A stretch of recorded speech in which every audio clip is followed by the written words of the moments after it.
c'est mon tout premier voyage à vélo. Je l'ai fait accompagner de mon frère, et vous savez ce qu'il m'a dit à la fin? C'était très stylé, mais c'est peut-être dommage que tu aies commencé par un Lozère comme premier backtrip, parce que ça va être compliqué de faire mieux pour les prochains.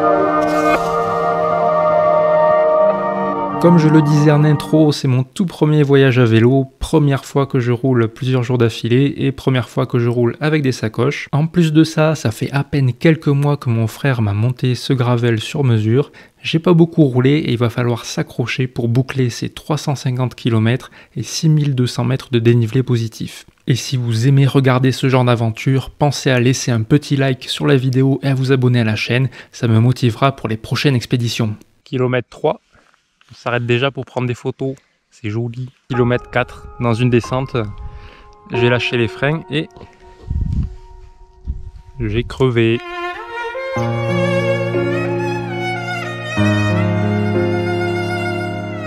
Les premiers Lozériens qu'on croise. Putain, on prend vite de la vitesse là. Dès que tu lâches les freins là. Oh aïe aïe. Putain, mais en VTT il n'y aurait rien du tout là.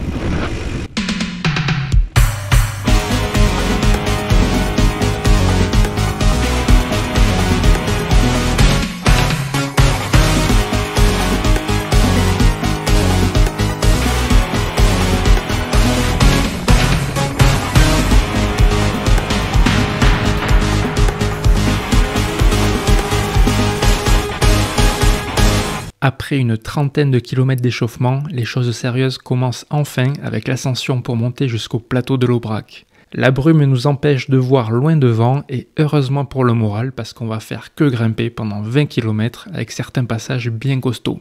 Si vous voyez mon frère tirer des bords, c'est que la pente est vraiment raide. Kilomètre 40, on a bien avancé dans la montée. On a fait le début par la route et là on rechoppe des chemins, c'est sympa, ça varie, mais je commence à avoir la dalle là. Et je sens le poids des sacoches. Plus on monte, plus la vue se dégage pour nous laisser admirer de jolis paysages, mais plus les chemins deviennent défoncés, avec des cailloux beaucoup trop gros qui nous obligent à poser pied à terre. Et après plus de 3 heures d'effort et quelques pauses, on va pas se mentir, on atteint enfin le plat du plateau de l'Aubrac.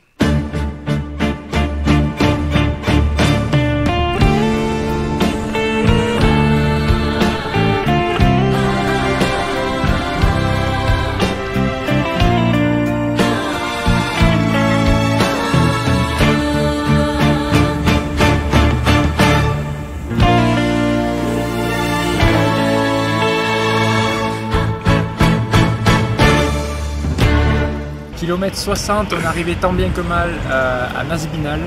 Le problème c'est que c'est 17h, on vient juste de manger. Et vu qu'on est un peu en retard sur le planning, qu'on a pris un peu plus de temps que prévu dans les chemins, on va faire les 40 derniers kilomètres pour aller à Saint-Chély-d'Apcher par la route. Et vu qu'on est en Lozère, qu'il n'y a pas de réseau pour trouver la route pour aller à Saint-Chély, on va se fier au panneau à l'ancienne. On n'a pas voulu reprendre de chemin de peur de perdre trop de temps dans les cailloux de l'Aubrac. La route était tout aussi sympa et ça nous a permis de ne pas arriver trop tard à Saint-Chély et de pouvoir prendre le temps d'installer le campement. On n'est pas encore des aventuriers de l'extrême, pas de bivouac pour ce premier backtrip. On pose simplement la tente dans un camping pour profiter d'une bonne douche chaude bien méritée. Un petit repas avec la bouffe qu'on a trimballé toute la journée et au lit de bonheur pour être en forme pour le jour numéro 2. Je veux un jour numéro 2 une suite à l'hôtel. Eh ben, reste dans ta suite, nous on est très bien au camping. Le temps de prendre le petit-déj, ranger les affaires, plier la tente, et on part direction un point incontournable de Saint-Chély-d'Apcher, l'Intermarché. Et oui, parce que pédaler toute la journée ça creuse, et je savais pas que j'allais autant manger en faisant du vélo. Le problème, c'est que la densité de population de la Lozère est très faible et qu'on traverse très peu de villages. Du coup, on fait le plein le matin pour assurer un minimum d'autonomie et on s'arrête dès qu'on peut dans une boulangerie, même si c'est 10 km après le départ. Ouais, pour qui les pizzas?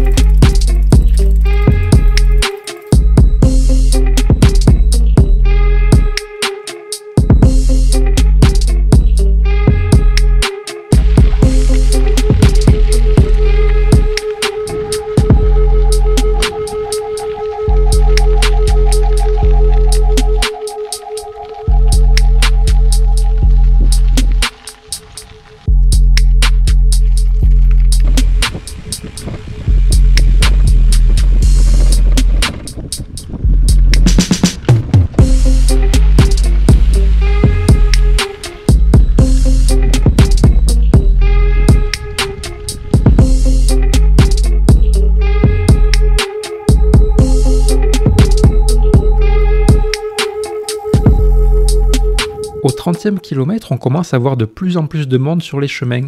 C'est normal, on rejoint le chemin de Saint-Jacques-de-Compostelle au niveau de la chapelle de Saint-Roch. On en profite pour remplir les bidons d'eau bénite, en espérant que ce soit plus efficace que le Coca ou l'Isostar. On sera très vite sanctionné de cette mauvaise blague puisque quelques kilomètres plus loin, on rencontrera notre premier souci mécanique. Cassé.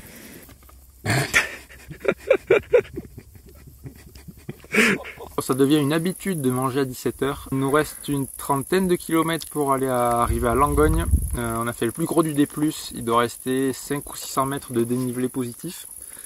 Mais après, si c'est de la piste assez roulante, comme jusqu'à maintenant, là, on pourrait arriver avant la nuit. Ça devrait le faire. Au loin, la pluie. Est-ce qu'on l'aura? Peut-être.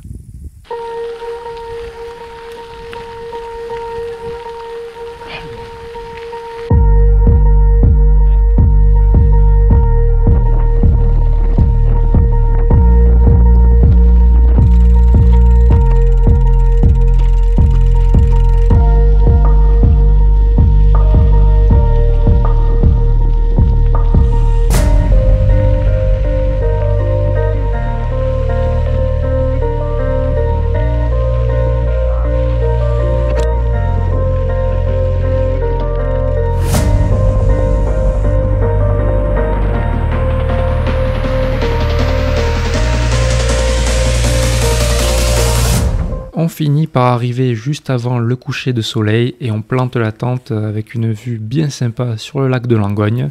On enchaîne avec un petit restaurant histoire de reprendre des forces, de se faire plaisir et aussi de prendre le temps d'analyser la trace pour le lendemain.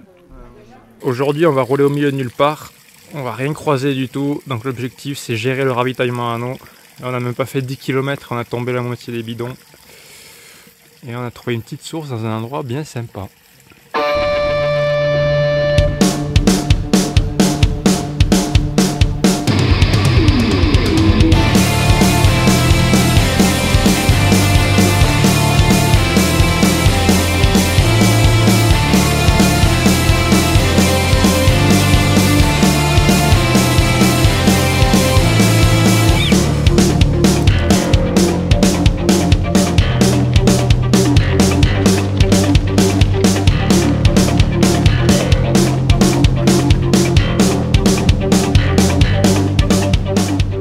Vraiment niveau météo, pour le moment on pouvait pas tomber mieux.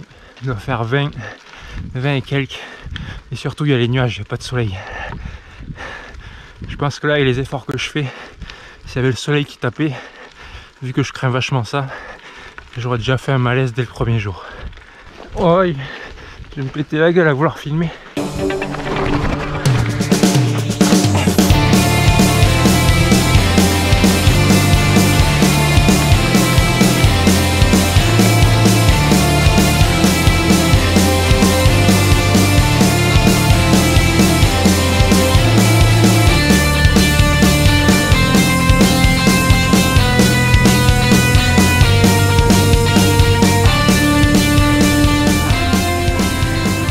On est à 1450 mètres d'altitude. Ça fait 3 jours qu'à chaque fois on se dit on peut pas aller plus haut. Et au final on continue de monter à chaque fois. Le manque d'oxygène se fait ressentir. Ou alors c'est la fatigue, je sais pas.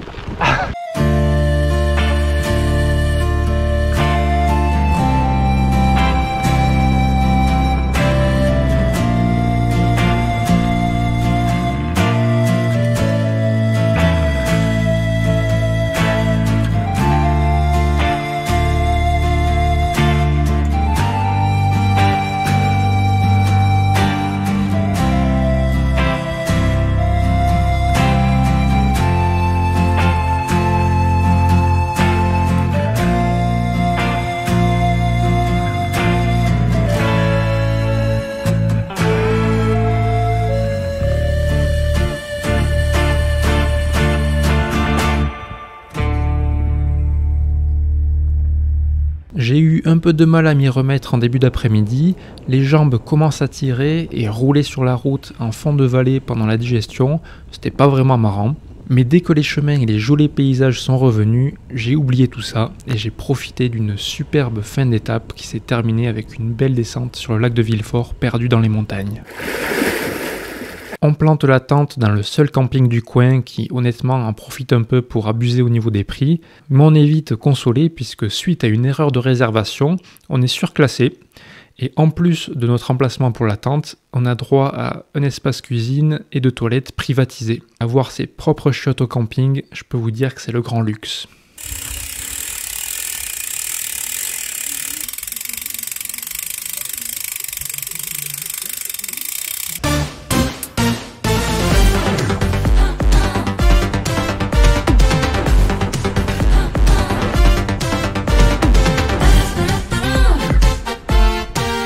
Je profite de cette longue ascension pour vous expliquer l'étape du jour.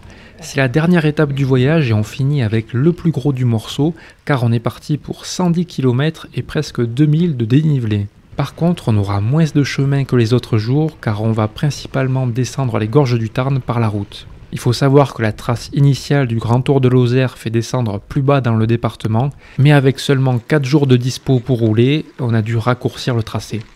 On en voit le bout, c'est la fin. Montée du mas de la barque.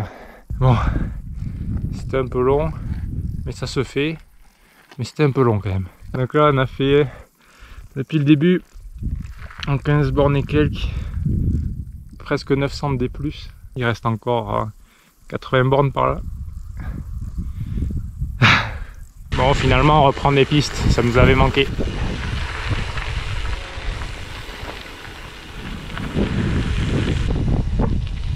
Ouais, claquette, claquette. T'as perdu une claquette. C'est quand que ça descend. C'est quand que ça descend.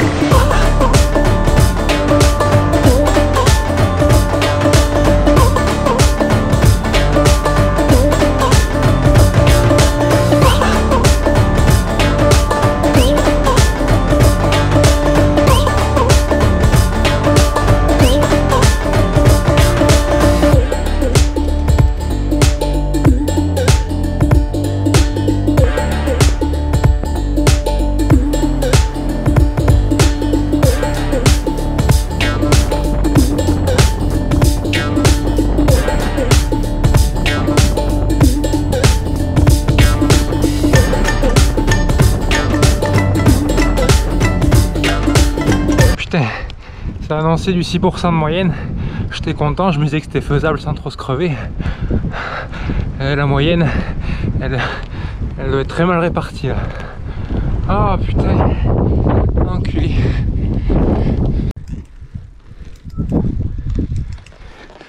Oh, c'est pour nous tuer ou quoi ça? Sur la fin quoi. Ah. Ça y est, on a fini, on a réussi, yes.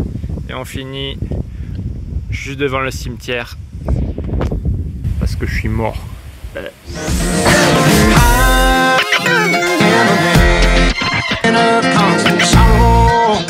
I've seen trouble.